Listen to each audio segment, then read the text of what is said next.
오늘도 하나님의 은혜가 저 여러분에게 함께하기를 기원합니다. 13절 말씀 보시면 이에 내가 말하되 슬프도소이다 주 여호와여 보시옵소서. 선지자들이 그들에게 이르기를 너희가 칼을 보지 아니하겠고 기근은 너희에게 이르지 아니할 것이라. 내가 이곳에서 너희에게 확실한 평강을 주리라 하나이다. 어제 말씀을 보시면 하나님께서 칼과 기근과 전염병을 내리겠다 하셨습니다. 그런데 예루살렘에 있는 자칭 선지자들은 칼과 기근이 아니라 평강을 주신다라고 이야기하고 있습니다. 도대체 이들은 누구에게서 말씀을 받아서 전하고 있는 걸까요?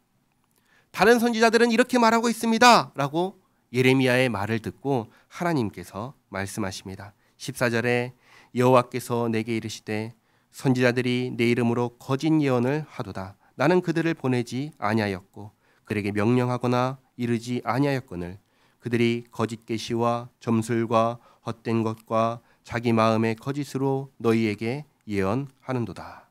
그러니까 다른 종교에서 사용하는 예를 들면 사주팔자, 점술, 주문, 부적 이런 것들을 가지고 말하는 것이죠. 심지어 자기 마음속에 떠오르는 생각을 가지고 그냥 마음속에 떠오르는 생각인데 이것을 하나님께서 말씀하셨다라고 하면서 말하는 것입니다.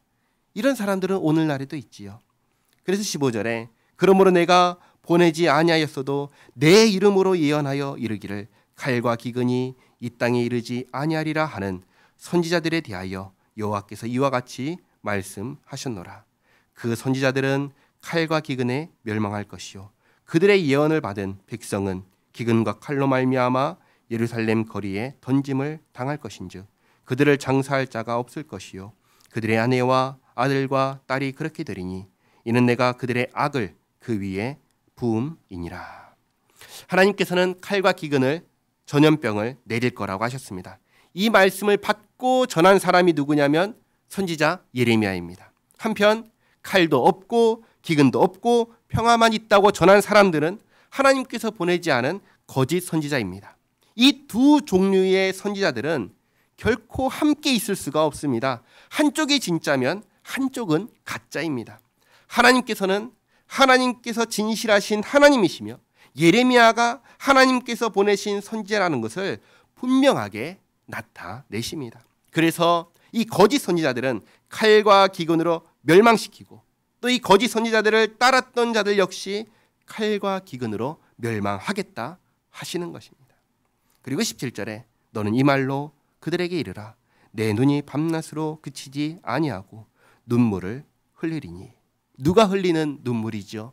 하나님께서 흘리는 눈물입니다. 하나님께서 하나님의 백성이 죄로 말미암아 벌받아 멸망하는 것을 보며 기뻐하시나요? 아니요.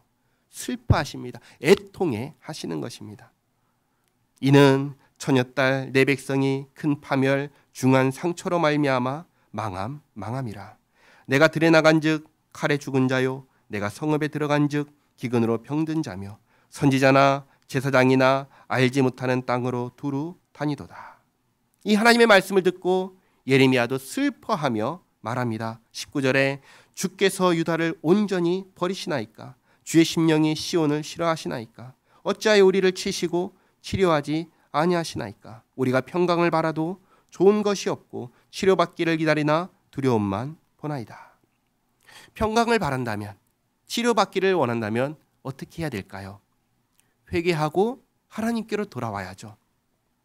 지금 남유다의 상황은 마치 이것과 같습니다. 뜨거운 쇳덩이가 있는데 이 뜨거운 쇳덩이를 손으로 잡으면 뜨겁나요? 안 뜨겁나요? 뜨겁죠. 이것을 안 뜨겁게 하려면 놔야 되는데 뜨거운 쇳덩이를 손에 잡고는 놓지 않고 안 뜨겁기를 바라는 것과 꼭 같은 것입니다.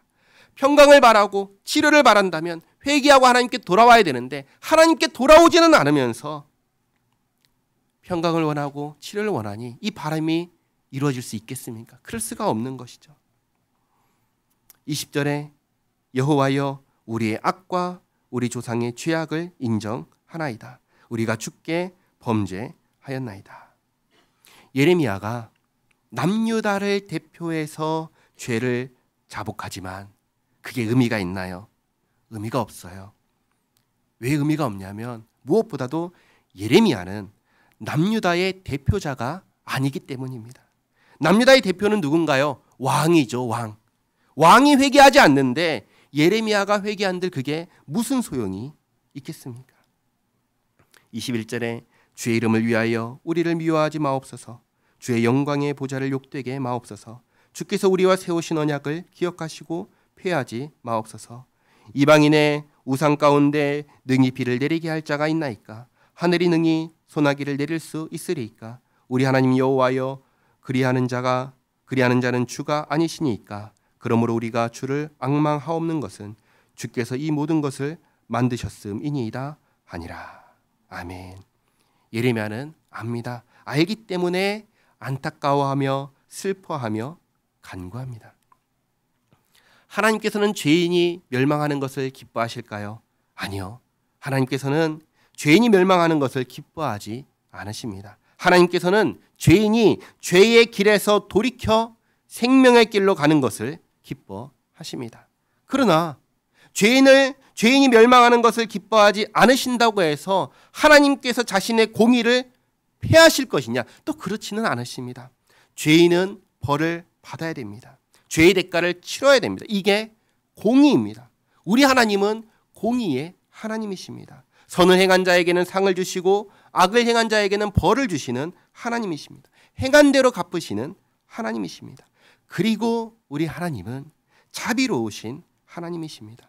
악을 행한 자라도 자신의 죄악을 깨닫고 회개하고 돌이켜 악한 길에서 떠나면 얼마든지 용서하시고 받아주시는 분이 우리 하나님이십니다. 우리 하나님은 좋으신 하나님이십니다. 하나님과 함께 살아가는, 하나님을 사랑하고 이웃을 사랑하며 하나님과 함께 살아가는 그 좋으신 하나님께서 기다리시고 계속해서 기회를 주실 때마다 그 기회를 놓치지 않고 하나님께 나아가 하나님과 함께 살아가는 우리 모두가 되기를 바랍니다. 기도하겠습니다. 하나님, 자기 소견에 오른 대로 제멋대로 행할 뿐만 아니라 다른 종교의 방식으로 미래를 말하고 심지어 자기 마음에 떠오른 생각을 하나님께서 주신 계시라고 떠들며 다니는 사람들이 있습니다. 하나님께서 주신 말씀은 하나님의 말씀을 듣고 지키라는 것인데 이 말씀은 온데간데 없고 하나님께서 약속하지도 않으신 평강을 이야기합니다. 마침내 모든 것을 밝히 드러내시는 하나님, 선을 행한 자에게 상을 주시고 악을 행한 자에게는 벌하시는 공정하시고 공의로우신 하나님, 또 죄를 자복하고 회개하며 악한 길에서 떠나 하나님께서 가라 하신 옛적 길, 선한 길로 가는 자를 용서하시고 은혜를 베푸시는 하나님, 우리가 하나님을 더욱 잘 알고 하나님의 마음을 더욱 잘 알게 되기를 원합니다. 하나님과 마음이 합하여 우리의 삶을 통하여 하나님께 영광 되기를 원합니다. 주님, 깨닫는 마음을 주시옵고 우리의 삶을 사용하여 주시옵소서. 예수님의 이름으로 기도하옵나이다. 아멘.